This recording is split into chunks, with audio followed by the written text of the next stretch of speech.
You're right.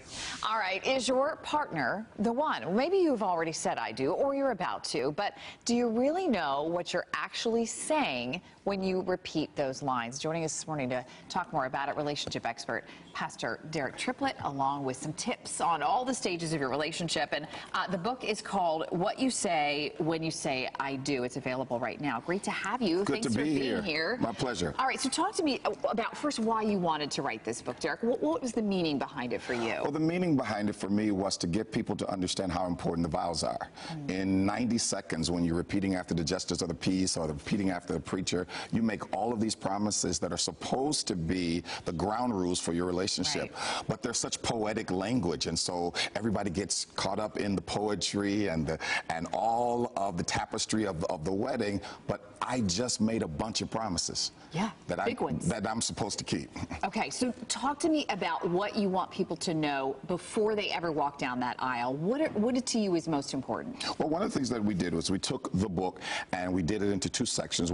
First section, I talk about good and bad dating and how important promises are. But in the second book, in the second half, I took all of the different stages, all of the different statements of the wedding vows. I take you to be my lawful wedded wife, to have and to hold from this day forward, for better or for worse. What does all of that mean? So, for example, to have and to hold, one deals with love and sensuality, but the other deals with care. So I can have a great sexual relationship but not have a great caring relationship and totally miss the boat that I'm actually supposed to care for my spouse. What does that mean? Not just in general, but what does it mean for that particular partner? Well, and I think too, don't you find that most couples, when they go into a relationship, they're not thinking about the down times, the bad times.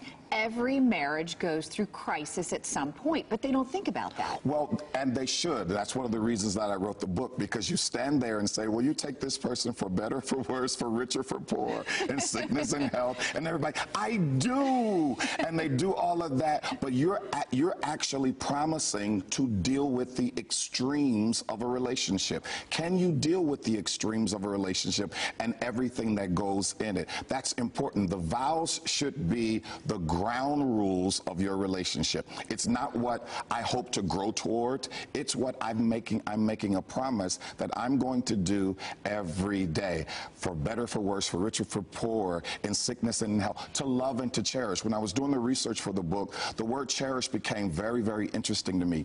The word cherish means to love enough to protect. So when I say I'm going to love and cherish my partner, I'm saying I love you enough that I'm going to protect this. Just like something that you get from your grandma, something that you get from your and you just put that in a special place and you don't let everybody deal with it. You show it to them and then you take it back because you're protecting it. I've got to not only protect my partner, but I've got to protect the relationship. Do I cherish the relationship enough to protect it from anything, the termites, all of the different insects and all of the different situations? Do I love it enough to protect it? In your time, in your career, how many couples do you find that you come across, they've found the secret, It's a challenge, isn't it? It is a challenge, but when I wrote the book to get people to think about it before they do it. Don't just get caught up in the emotions of the relationship. Let's go through everything that we're promising to do and see if we're ready to do that, and if we're ready to do it until death.